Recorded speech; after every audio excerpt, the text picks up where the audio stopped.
cher mycologue, avec qui nous partageons cette capacité d'émerveillement devant ces créatures si étonnantes que sont les champignons.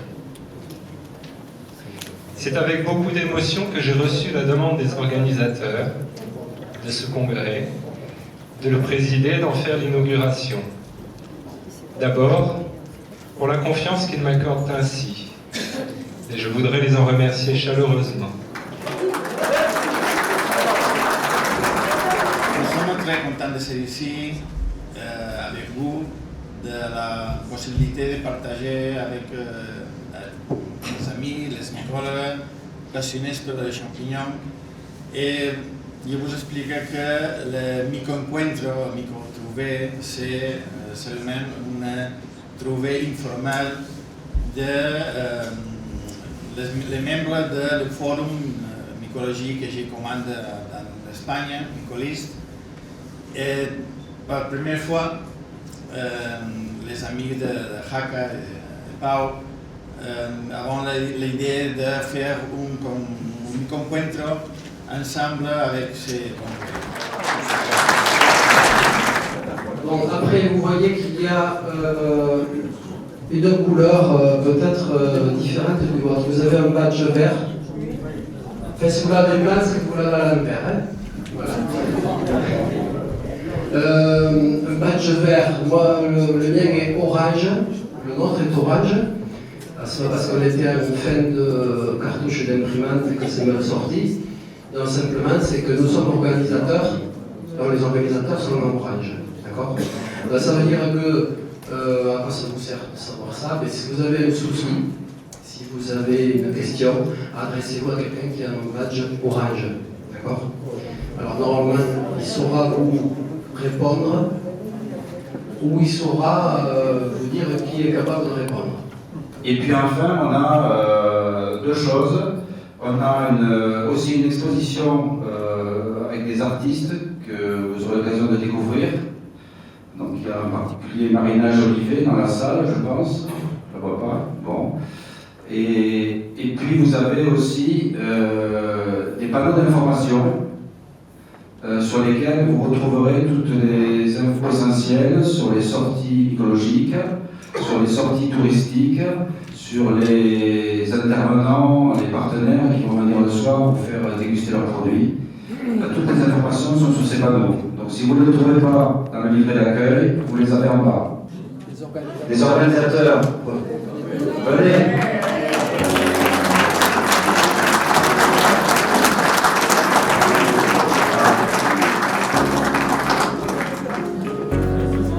Ils sont presque tous là.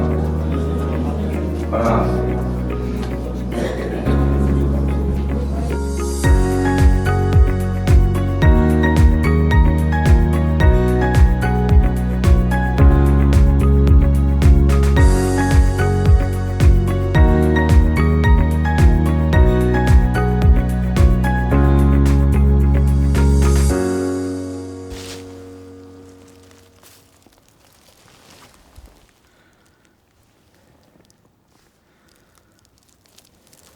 Tiens, Denis. Oui. J'ai pas le nom en tête là. Celui-ci. Bien connu pourtant. Le nom ne vient pas. C'est Daedaleopsis confragosa. Voilà, c'est ce que je pensais qu'on ferait mais je n'étais pas sûr. Il a le. Ouais, ça devient rose. Ça devient rose quand on frotte ici. Rose, ouais, j'en ai deux beaux. Dédale. Le nom français. Polypore rosissant, je crois, le nom français, un truc comme ça. Ouais, ils sont bien. Oui. Ouais,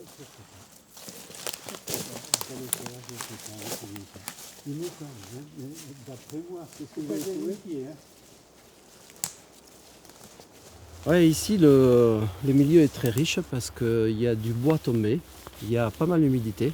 Et finalement, au niveau des champignons sans lamelles, il y a quand même pas mal de choses. Celui-là, c'est un Felinus qui est sur noisetier. Et là, ce qui est étonnant, c'est que le bois est très léger parce que le champignon a commencé à manger la matière, quoi, voilà. Felinus ferruginosus.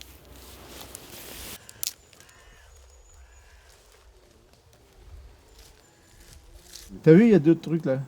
Oui, ouais, mais c'est pour ça que Il y j'ai a plein de pris. trucs Ouais. avec. C'est des hypoxyons, ça, non? Des hypoxylons. Ouais. Tiens. Qui sont, Fragiformés qui sont bien avancés. ou Fuscom. Ah oui, Fuscom. Fuscom, hypoxyon, Fuscom, peut-être. Hein. Fuscom ou... C'est sûrement des hypoxyons. D'accord. Fuscom. Là, il a pas, la coloration du pied n'est pas tout à fait la même. Il a pris. Voilà. Pousse en touffe un peu.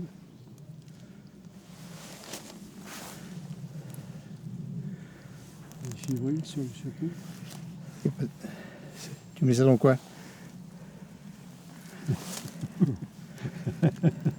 La méchancrée, sport blanche. Ouais, c'est des. Ah, attends, c'est comment? Antolome? Non. Antolome, c'est sport rose. Ah oui. Le bellum? Non. C'est Le les bellum, derniers. c'est sport marron. Allez, ouais, c'est le troisième. C'est Tricolome. voilà, c'est dans les tricolomes, tricholométacées. C'est pas forcément dans cette famille-là où il y a des différentes branches, donc ils changent les noms. Des fois, ils changent le nom proprement dit, le premier nom de l'espèce, le nom de la famille, je veux dire, et puis des fois, ils changent aussi le deuxième nom de l'espèce. Donc celui-là, il était dans les tricolomes au tout début, après il est passé Liophyllum, et il s'est appelé Agregatum, maintenant je crois que c'est Decastes. Donc je crois que c'est Liophyllum Decastes le nom actuel. Alors, à la limite, je dirais que les noms français sont presque plus stables. C'est Tricolum agrégé, et il y a un comité au niveau de la SMF qui a défini un certain nombre de noms français qui ne bougent plus. Donc maintenant, dans les sorties, je dis plutôt le nom français, parce que comme ça, les gens savent de quoi on parle.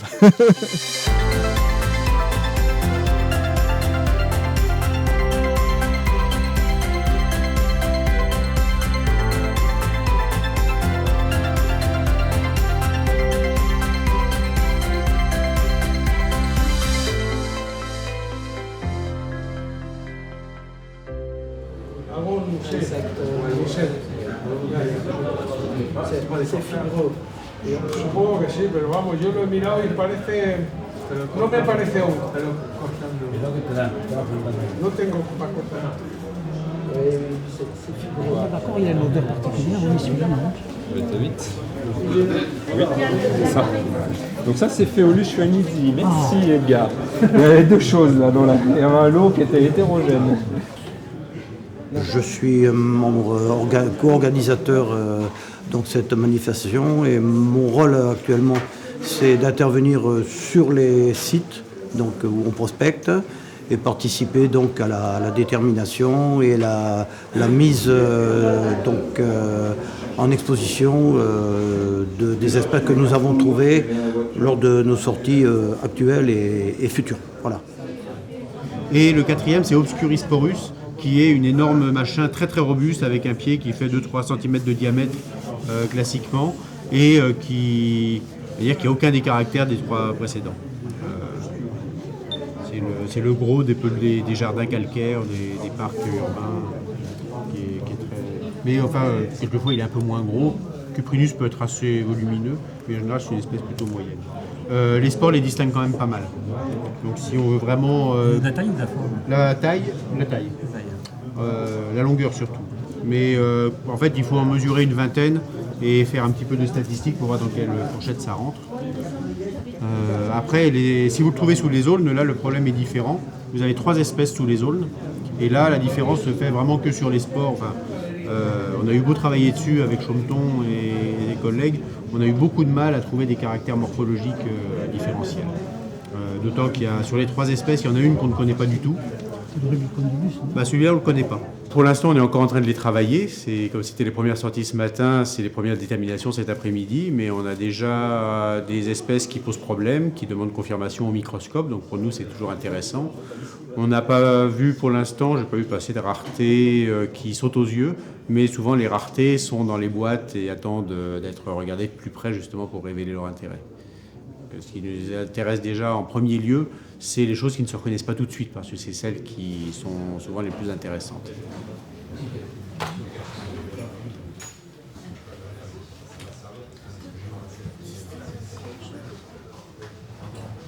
Les séquences, c'est ce qu'on dit, les gens. Alors en fait, le but c'est d'étudier les récoltes du matin. Et donc pour les étudier, en mycologie, le microscope est nécessaire pour regarder donc les spores, les champignons, mais aussi la forme, la taille, enfin les variations des cellules au sein de la chair du champignon, de son revêtement du chapeau, au niveau des lames. Donc c'est un travail de longue haleine. C'est un travail avec lequel on se perfectionne au fil des années. Voilà, c'est ça qui nous occupe toute l'après-midi, donc avec le microscope, les réactifs chimiques pour regarder tout ça. Et ensuite la consultation de la bibliographie pour essayer de déterminer son espèce, à la mesure du possible.